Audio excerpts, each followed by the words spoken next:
สวัสดีพี่น้องมื้อนี้มาพบมาพอกันอีกแล้วมื้อนี้อยู่โฮมขามมื้อนี้มากินมะขามเด้ออ้าวนั่งเล่าใหม่อยู่พี่น้องเอ้ยพอดีมันแนมเห็นมะขามอยู่เทิงกกชมเขียวน้ำลายแตกเด้อว่ะโอ้ยเลยหามะขามมากินอ่างคนนี่มะขามมะขามบักคักเลย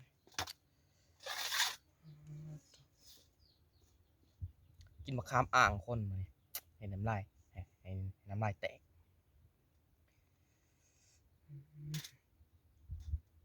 ฝากกดไลค์กดติดตามด้วยพี่น้องนะนั่งเล่าใหม่ชื่อเห็นมะขามโอ้น้ำลายแตกตอนเที่ยงกินตอนเที่ยง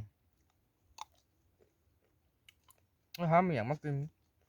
เก็บปลากระแยงอยู่ตรงหน้ามากินด้วยครับปลากระแยงมันอ่อนมาก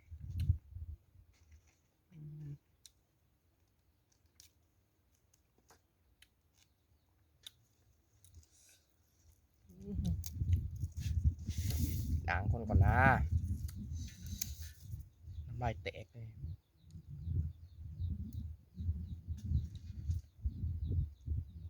กินมะขามปลากระแยงแยงใหม่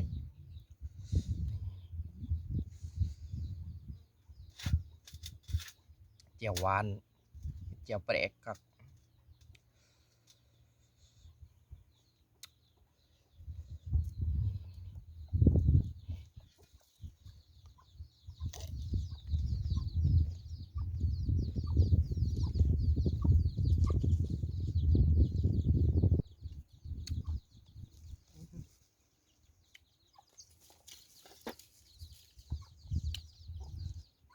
หน่อยอยู่หน้ายุ่มขามมาเนี่ย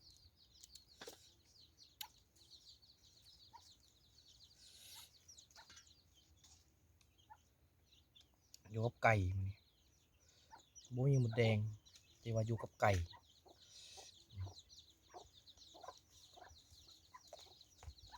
เนาะเนาะอยู่ห่างหน้าคือเก่า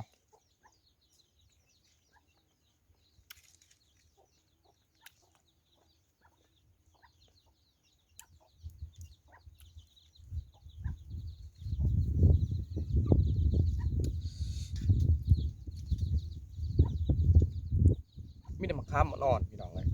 ซุกน้ำก็มีเว้นมะขามอ่อนได้จ้ะ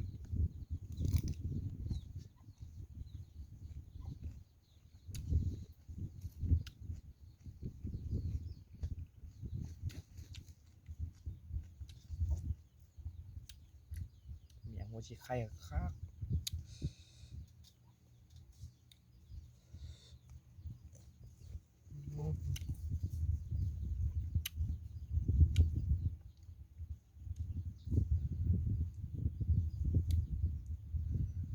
ทำหมักหมี่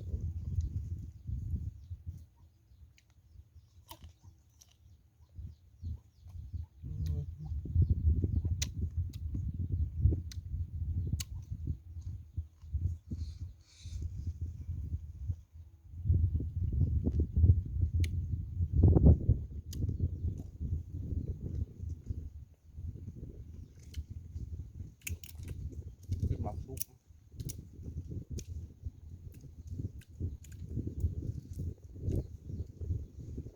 เยอะอยู่หน้าเลยมันเนี่ย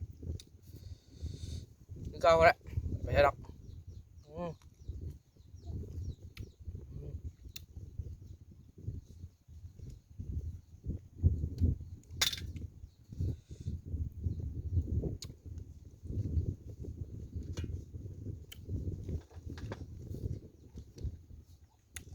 พาม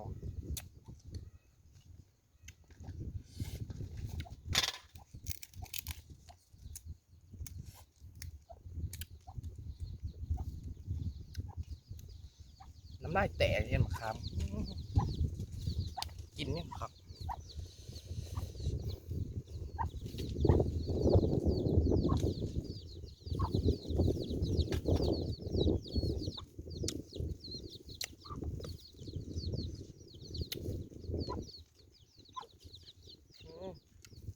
ไก่ก็อยากมากินน้ำแป๊บ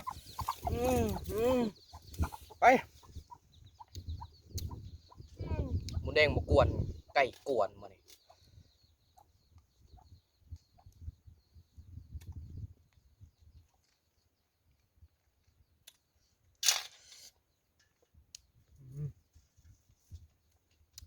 บังเมียงคำใหญ่ๆก่อนนะเป็นอะไรก็ได้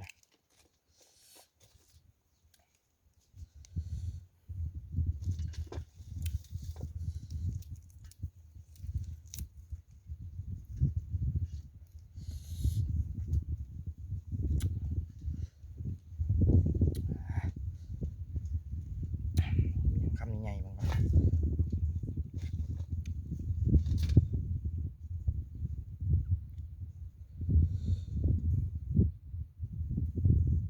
เต็มปากเลยคุณป้าคำเต็มปาก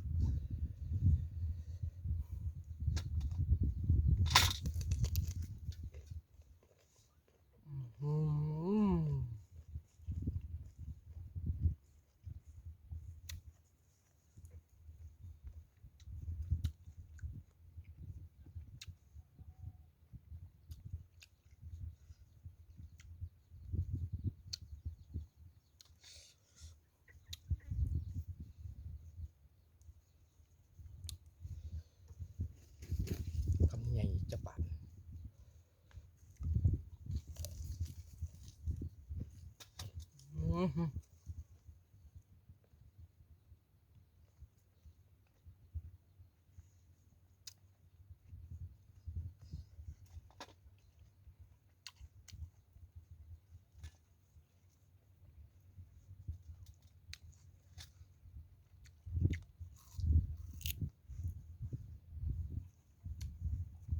เป็นอะไรฮะมันคือแนมเฮียมันคือสวมแขวฮะกินมันกับคักมันก่อนนะ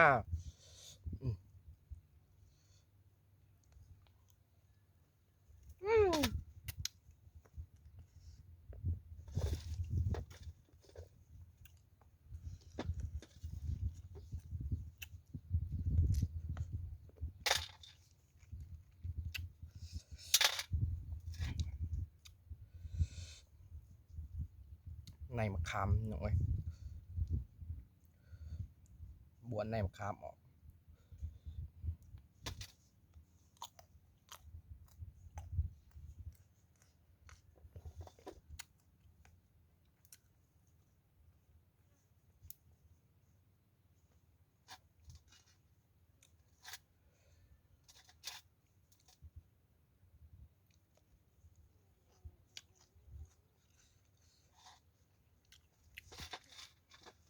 อยู่ตรงไหนตรงนาเมียนหัวปลาบัวผู้บันนี่พักบัวกับเมียงพักบัวตัวเลี้ยวหยาดยังบันนี่พอดอก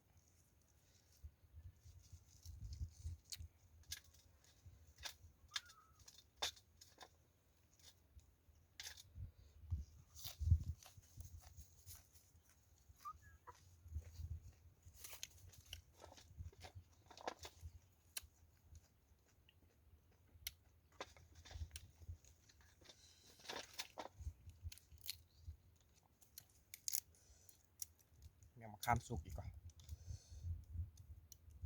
มาเด้อพายากมาเด้อ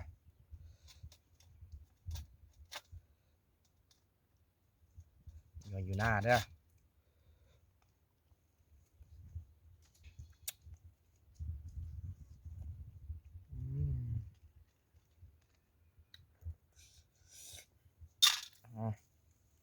ไว้ขวาง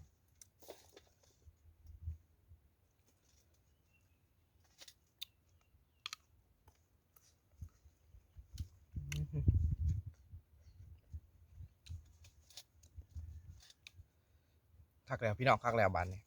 ไปก่อนไปก่อนเด้อบันนี่คักแล้ว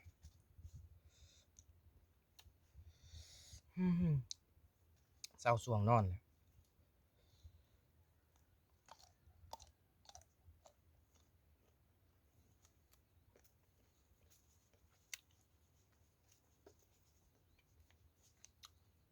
ไปก่อนไปก่อนพ่อกันไหมคลิปหนาพ่อกันไหม ากกดไลค์กดติดตามเนาะถ้าเบิ่งคลิปต่อไปพี่น้องเลยไปก่อนมื้อนี้คักแล้ว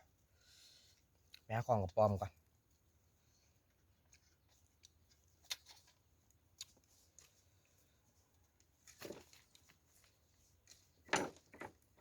โอ้ยไก่กันเลยเนาะกวนอยู่ก่อนไปแล้ว